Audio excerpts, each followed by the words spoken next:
What's up, everybody? 40 the Broadway Saiyan here, and welcome back again to my YouTube channel. This time I have a video for Eversoul for you guys.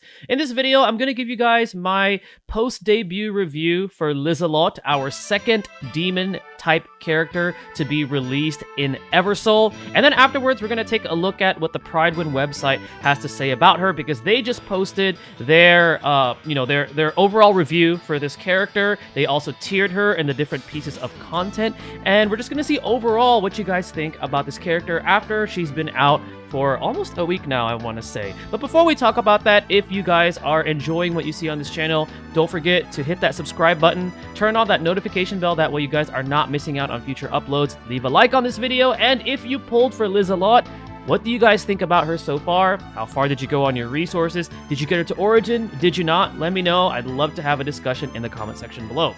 So here we go. We have Lizelotte. I have mine all the way to Eternal. I unfortunately did not have enough resources to get her to Origin. I'm still debating if I want to, because I think she's a really cool character with a really cool design. But for now, I have her at Eternal. In a nutshell, for those of you that need a recap of what Lizelotte does, she is a single target damage dealer. She generally targets the nearest enemy attack target. So most of the time, you're going to find her targeting perhaps the tank.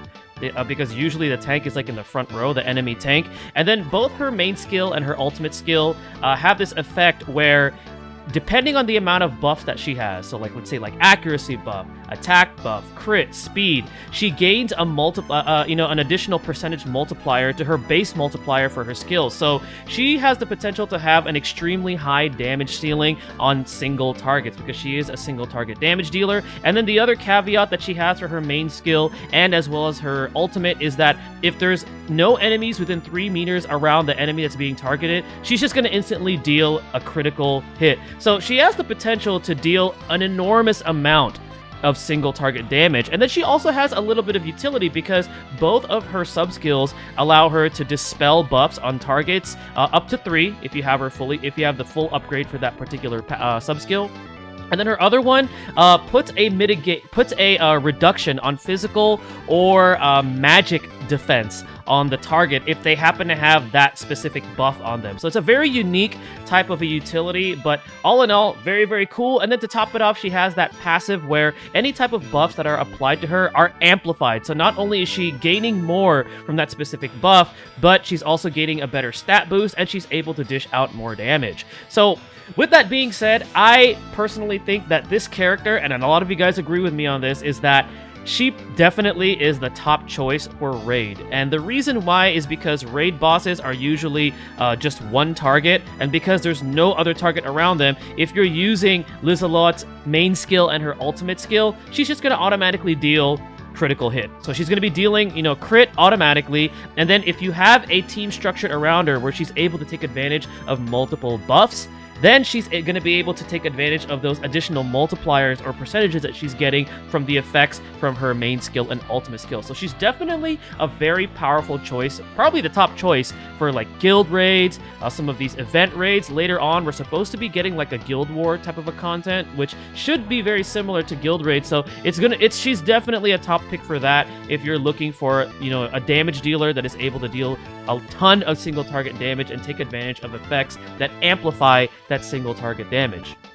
With that being said, I don't think this character is plug and play. The reason why is because she requires timing. If you're the type of person that likes to run through hard content, you like to auto through things, you like your AoE, she's probably not for you. She has 0 AoE in her kit. She's very single target focused, and she definitely requires more timing. And by timing, I mean if you're going to be pressing her main skill or ultimate skill, you want to make sure she has numerous buffs on her, because you want to take advantage of the additional percentages that she's getting from each of the buffs that she has. So right now, the team that I'm running with her, that I'm playtesting on the raid, is this team right here.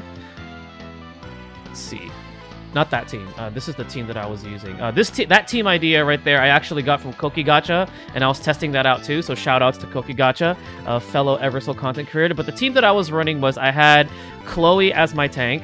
Okay, I had Talia as one of my support, because Talia provides a buff. I had Vivian as well, because Vivian provides a speed.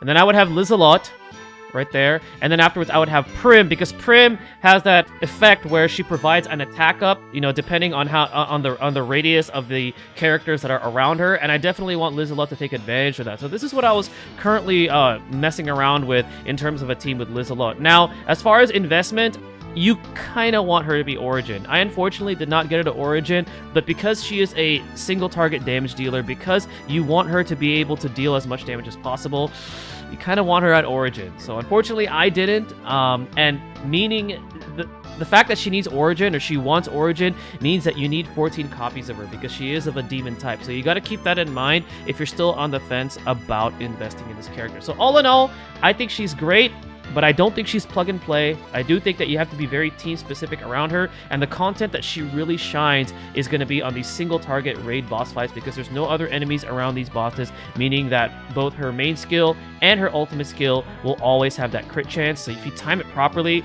massive amount of single target damage. So now we're going to go ahead and take a look at the Prydwen evaluation here. I'm going to shift screens right here.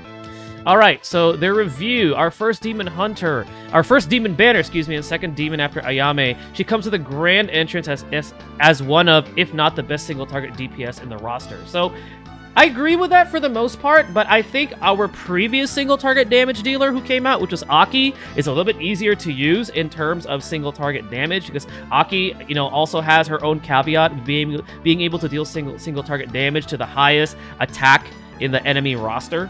And then if you have, you know, your amplified crit on her, and you have speed, she's able to also, you know, rival, I would say, Lizelotte. So they also mentioned here that her S1 and S2 are great because they debuff the target, removing up to 3 buffs while stacking defense and physical resistance, magic resistance debuff. So it allows your team to hit harder. So a little bit of team utility there with that debuff. And then her passive, they're stating that is very, very powerful. So it also allows it first to directly amplify your stats based on the artifact scaling, making her an extremely timeless and long-term investment as a single DPS monster. So it's very, very strong is what they're saying here as far as single target damage. As far as raid, I said the same thing, but she's going to be your go-to in terms of raids, because especially if you want to be competitive in terms of your score for guild raids and the event raids and things like that, she's definitely going to be the #1 pick for that. So some of her pros that they mentioned here is that she has the second highest attack in the game after Ayame. That was actually news to me because I'm not one to really dive into those numbers, but that's good to know that she has the second highest attack in the game. She has great formation buff, so it allows your allies to deal more damage. Second highest multiplier in the game, right, with max ramping after Violette. So I actually was not aware of that, but it kind of makes sense because of the multipliers that she gets for each buff that she has on her. And then, you know, the AoE buff removal and tank stat reduction is awesome, because if you have that frontline enemy tank that's just so hard to take out, she could definitely fulfill that role in being able to disrupt that. And then her passive is just absolutely insane, because any buff that she gets pretty much is amplified. Now, some of her cons, I mentioned this earlier too. She's a demon unit, so she needs 14 copies, not 8, because on my pulls and I was pulling for her, I completely forgot that she was a demon. And I was like, oh, I only need 8 copies. And then someone in chat reminded me, no, you need 14. And I'm like, oh yeah, that's right. She's a demon. She doesn't have fodder. So that really sucks. And then like I mentioned earlier, they're mentioning this too, she wants Origin Ascension to be your carry. So if you want her to be your hyper carry, if you want her to be your monster DPS while the rest of your team, you know, is kind of like sitting like at a lower level, but like you have Lizelotte at like the supreme highest level, let's say like level 250 or something like that, you want her at Origin. It's just, there's just no way around it. Anything below that, might want to look into using somebody else for your damage dealer. And then no usage in gates, which is unfortunate because, you know, they don't currently have a demon gate or like an angel gate, because we don't have a lot of those units currently available.